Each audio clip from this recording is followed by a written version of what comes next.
Bon dia alegria, tá tudo bem? Bem-vindo dans cette vidéo recette. Aujourd'hui, je vais te parler de comment est-ce qu'on prépare du tempeh et quand le manger, où le trouver, etc.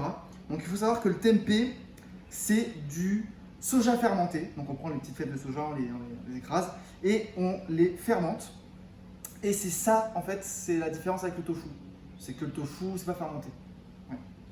Et dans le tempeh, il y a genre 20% de plus de protéines, donc c'est relativement riche en protéines. Donc on est quasiment aux 20 grammes de protéines, hein, donc on est presque à un niveau poulet par exemple. On a des fibres qu'on n'a pas dans le tofu. Il y a 3 grammes de fibres dans le tempeh, il n'y a pas dans le tofu. On a 3 fois plus de phosphore et de cuivre et 2 fois plus de potassium et de magnésium. Et en plus, il y a un petit peu moins d'acides gras saturés, il y a plus de mono et de poly insaturés dans notre cher tempeh. Du coup, vaut mieux choisir du tempeh que du tofu?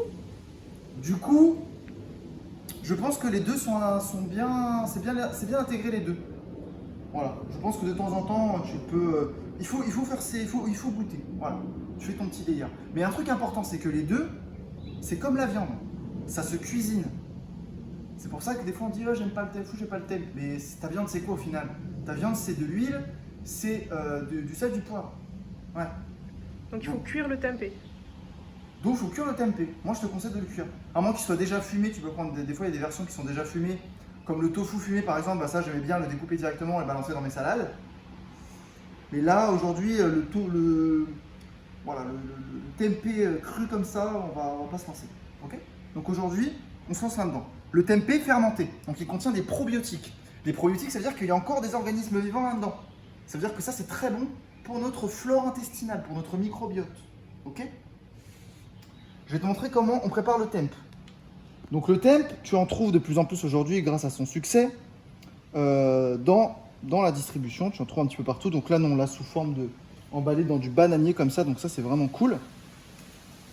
Donc l'aspect un petit peu zéro déchet. Donc non, il y a un petit bout qui dépasse, mais ça, c'est pas très dérangeant. Donc moi, ce que je viens faire, c'est que je viens le découper en lamelles. J'aime bien le manger comme ça en lamelles. Hop, plus ou moins égal. Hop. Petites lamelles.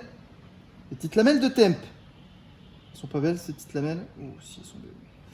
Elles sont pas mal du tout, ouais. Je pense que je vais laisser comme ça. Peut-être les couper en deux. Ouais, je vais les couper en deux. Hop. Hop. Donc j'ai le tempeh bien découpé. N'est-il pas magnifique? Magnifique ce tempeh. C'est magnifique. De l'œuvre d'art. Je prends une poêle bien chaude. J'aime bien le faire à la poêle. Et je vais mettre 2 cuillères à soupe d'huile de coco ou n'importe quelle autre huile qui tient bien à la cuisson. En l'occurrence, ici, l'huile de coco, c'est ce qu'il y a de plus local, c'est ce qu'il y a de plus qu'on peut trouver en bonne qualité, une bonne qualité bio. Donc, tu vois, il y a quand même un bon petit peu d'huile dans la poêle.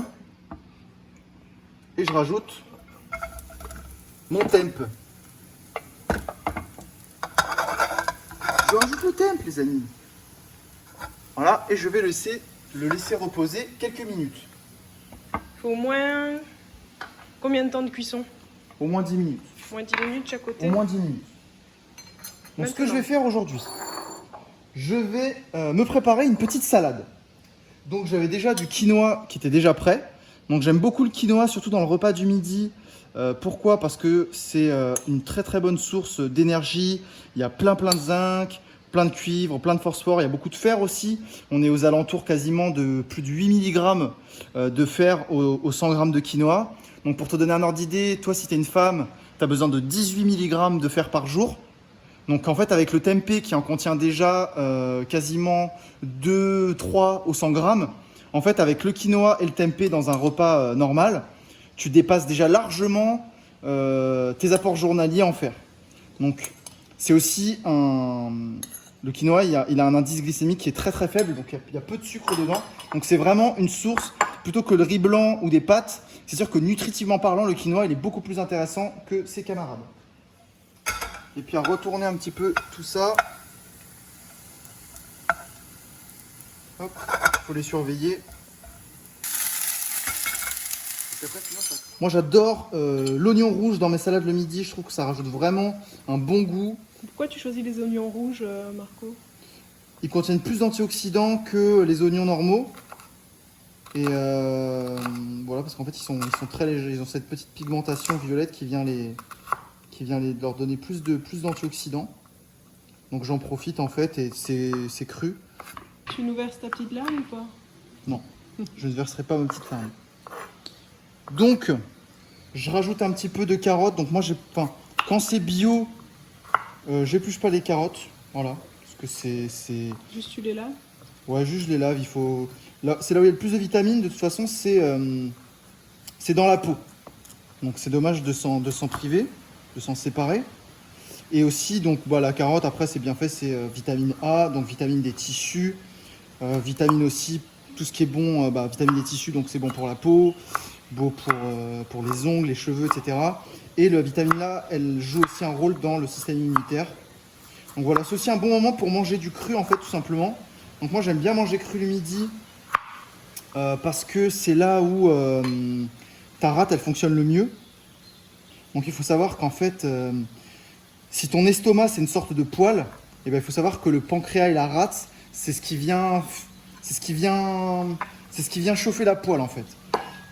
C'est ça qui va faire que tu vas avoir un feu digestif qui est fort.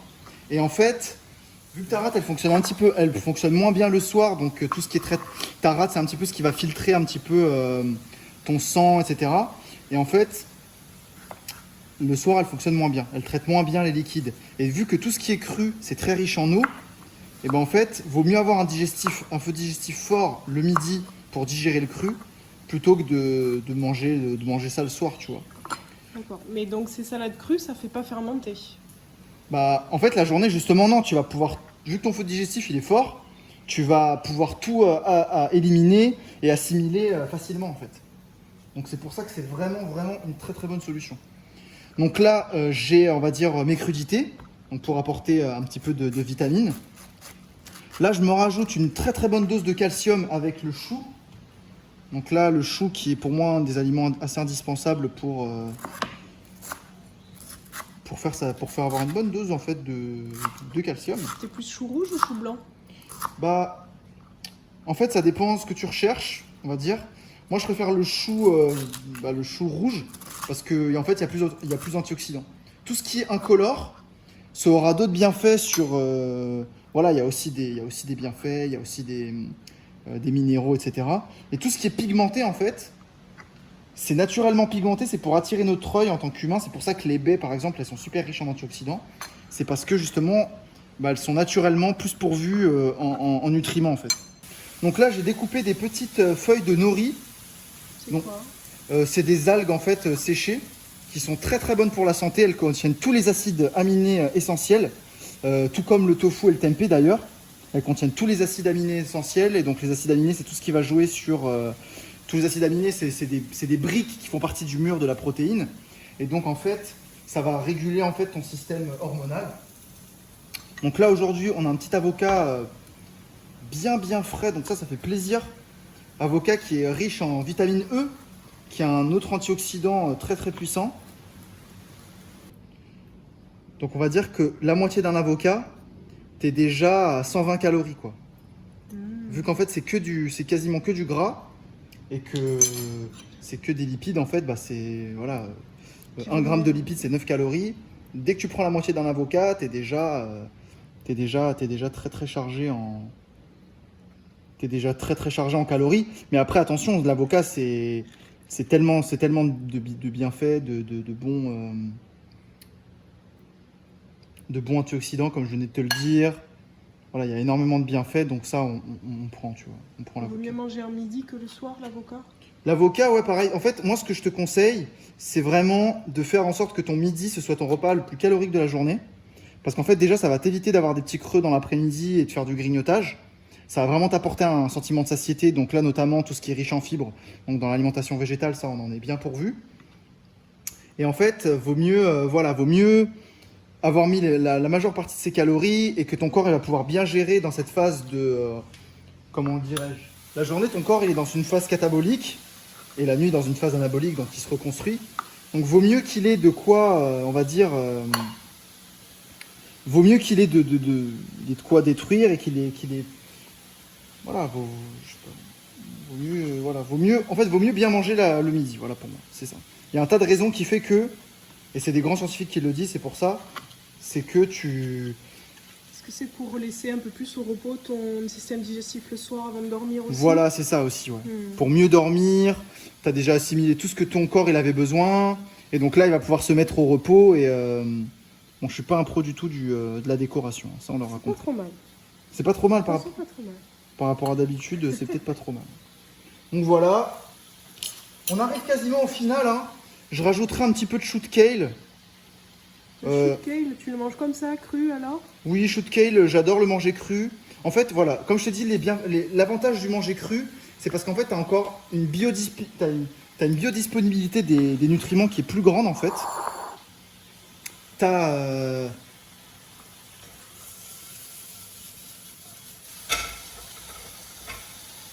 T'as une biodisponibilité des nutriments qui sont plus importants, donc notamment les vitamines. Il faut savoir que là, tu vois, à l'heure actuelle, ce bol, il représente en grande partie une alimentation dite vivante. C'est-à-dire que rien n'a été transformé, rien n'a été chauffé. Il faut comprendre que même si on a découvert le feu il y a 500 000 ans, on a commencé à cuire nos aliments seulement il y a 40 000 ans. Ça veut dire que dans toute l'histoire de notre évolution, on n'a que fait de manger cru et notre corps, il est parfaitement taillé pour ça, pour manger cru. Et donc nous aujourd'hui, ce qui est intéressant, et notamment le midi, c'est de retrouver un peu ces saveurs crues et manger vivant. Donc là, tu as encore tout qui est vivant. La vitamine C, déjà, elle se dégrade au-dessus de 40 degrés. Donc là, tu as encore une très très grande richesse en vitamine C. Cette vitamine C, qu'est-ce qu'elle va faire? Elle va booster l'absorption de fer qu'on est en train d'essayer de faire aujourd'hui avec déjà le chou de kale qui contient beaucoup de fer, le quinoa qui contient beaucoup de fer, le tempeh qui contient aussi pas mal de fer. Et donc en fait, tout ça, ça va venir nous nourrir en fait. Là, on a tous les bons acides gras, ici aussi dans les feuilles de nori. On a les protéines qui sont en train de chauffer. On a vraiment tout ce qu'il faut aujourd'hui pour vraiment bien se nourrir. Donc il faut toujours assimiler vitamine C et fer, c'est ça? C'est intéressant. En fait, ce qui n'est pas intéressant de faire, c'est surtout prendre tout ce qui est café, thé ou alcool en fin de repas, alors que tu viens d'essayer de manger du fer en fait. Donc là, j'ai préparé une petite vinaigrette. Donc j'ai mis 3 cuillères à soupe d'huile de lin. Donc l'huile de lin, c'est l'huile la plus riche en oméga 3. Donc si toi tu es végétalien, surveille bien où est-ce que tu consommes tes oméga 3 parce que tu n'en as pas partout. Moi je te recommande de prendre les graines de lin moulu ou les graines de chia. On en parlera dans une prochaine vidéo. Donc là je rajoute un petit peu de levure nutritionnelle. Donc ça c'est quelque chose que j'adore, on en parlera dans une prochaine vidéo, c'est super bon. Je rajoute un petit peu un demi-citron. Donc le demi-citron qui est très très riche en un tout petit peu de beurre d'amande, c'est la même chose. Ok. Donc là je rajoute un petit peu de ça. Je rajoute un petit peu de lait de vache. Non, je plaisante. C'est du lait d'amande. Je rajoute un petit peu de lait d'amande. Hop. Je rajoute... Elle a l'air sympa cette vinaigrette là. une demi-cuillère à soupe de curcuma. Un peu de poivre. Je mets pas mal de poivre. Un peu de poivre.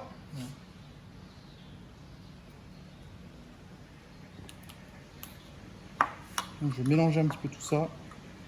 Hop, on a notre petite vinaigrette, sauce. J'ajoute un peu de sel aussi. Un petit peu de sel d'Himalaya.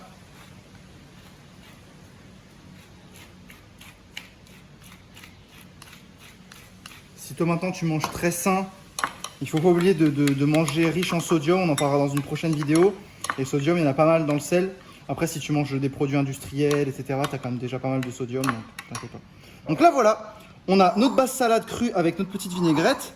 Et donc là, ça fait 10 minutes. On va repasser du côté de la poêle. Donc notre tempeh qui a bien doré. Hein. Donc je vais rajouter, je vais mettre un petit peu plus de feu. Je vais mettre un tout petit peu d'huile de sésame. Donc qui est super bonne avec le tempeh. Du bon goût, ça apporte du calcium. Le sésame qui est très très riche en calcium, effectivement, c'est une bonne remarque. Je rajoute un petit peu ça et je vais rajouter aussi un peu de ce sauce soja.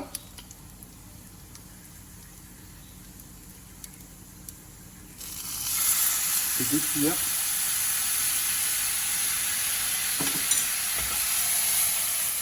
Il a bien été saisi. On peut rajouter un peu de curry, un peu de paprika, un petit peu de Un petit peu d'ail aussi. Il y a vraiment pas mal de choses qui sont... il y a pas mal de combos intéressants à faire à ce niveau-là. Ouais, que ça croustille. Que ça croustille, voilà. Ça croustille, ça met un peu de croquant dans la salade, un peu de matière. Exactement. Il est magnifique. Il est bien joli. Il est bien joli. Voilà, il est prêt. Je vais rajouter ma petite sauce.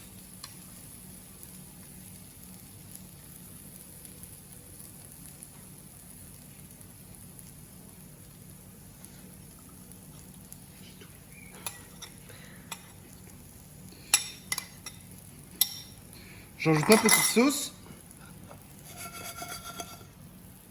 et un peu de tempeh.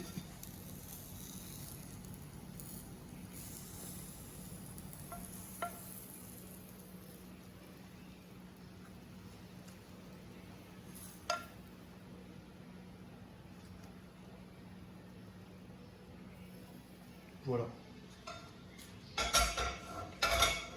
Et la touche finale, merci de me rappeler, on met un petit peu... C'est quoi ça là? Ça là, c'est des graines de courge, donc très riche en protéines, riche également en zinc. Et pareil, on rajoute un petit peu de graines de tournesol. Et là, on a un repas végétalien très équilibré et qu'il n'y a plus qu'à savourer, tout simplement.